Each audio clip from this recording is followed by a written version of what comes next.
Right, so we had to build, we had to learn to have a production mindset. As I say, when we shipped stuff, we were shipping things onto CDs. You have a very different mentality when you're shipping stuff onto CDs compared with when you're shipping things always live.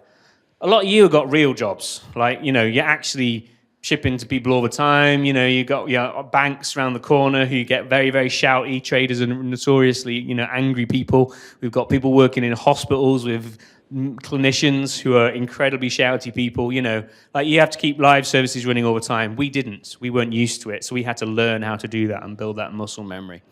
So we had to learn how to, manage a live site incident. And when I talk to a lot of customers, they already do this, really well. So we had to know how to manage it, to bring people on call, how to manage on-call rotas so you didn't burn people out, how to have a backup plan so that if you were having a long-running incident and somebody had been on that incident for more than, say, 4, 5, 6 hours, then you need to start cycling people on and off so that people don't get too tired and all this sort of stuff. We just had to learn all that. That was new to us, but hopefully you know a lot of that already. And then, you're all users of Azure DevOps. You know full well we're not perfect, and apologies for every single time I've personally caused you pain. We don't enjoy it. We're not proud of it, but it does happen, and it's going to happen, unfortunately. So as far as we're concerned, we just try and be completely and 100% transparent with what went wrong and why and what we're going to do about it to stop it going wrong in the future. We think it's kind of a cultural thing. We think it's like the only way of keeping any kind of trust. We've damaged the trust because the service wasn't there when you went to it. You saw sad robot. You weren't very happy. Like we need to tell you that we're not idiots. This is what happened, and we're going to do it again, and move on. So hopefully they are okay. I'm very lucky that my customers are actually nice people who are engineers themselves and kind of understand that computer science is a hard problem.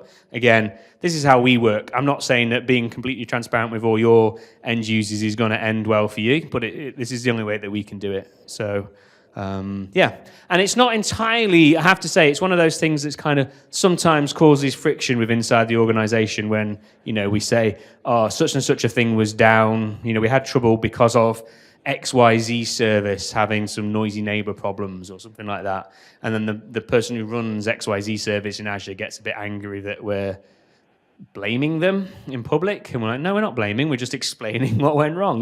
That culture has taken a while to move across the whole company, but it's getting there. The other thing that we found is around alerts. When we first started, we had a number of incidents.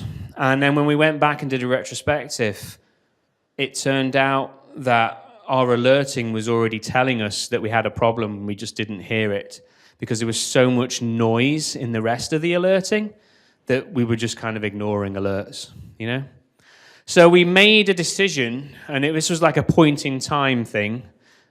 From now on, any false alerts are defects, are bugs. And anything that's not immediately actionable, anything you can't go and fix, shouldn't be an alert. It should be telemetry. So that's a big cultural shift.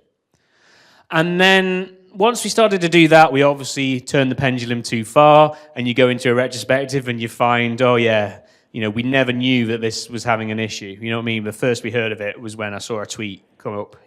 Tweets tend to come in within about 2 to 3 seconds. So that's seriously. And we had an incident happen last week, actually, that we categorized as a Sev1 incident. And I went back and had a look, and I was like, that's weird, because I didn't get any tweets about it, and I actually hadn't had any tweets.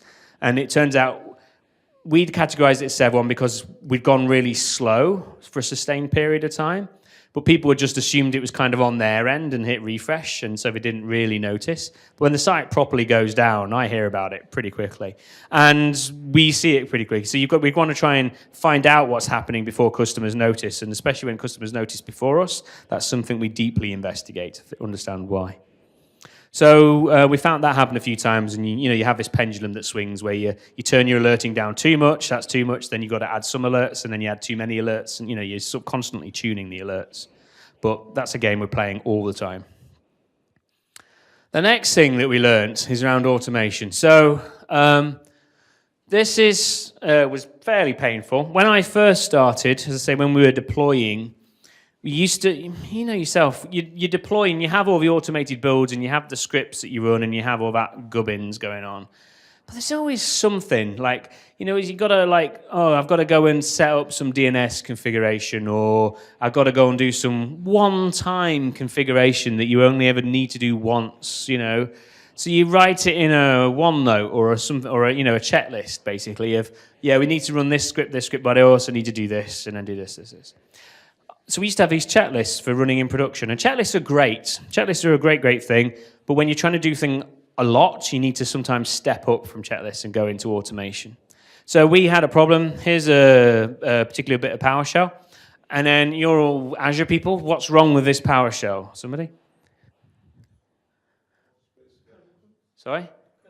Curly quotes, smart quotes, the bane of every developer's life that uses OneNote, okay? And we had one command that had managed to get curly quotes, smart quotes in it, in like this list of about 12, you know, scripts. And when it did this, it didn't really give that, you know, you didn't really notice the error. It just sort of silently went away. So that happened one time, one box in pre-production. The person running the checklist didn't really notice, and then pre-production was broke for a day, and it took, you know, till we figured out what actually had gone wrong. So that was like the straw that broke the camel's back. So we decided no more checklists, no more partially automated deployments. We go to full automation. So we use Azure DevOps to deploy Azure DevOps.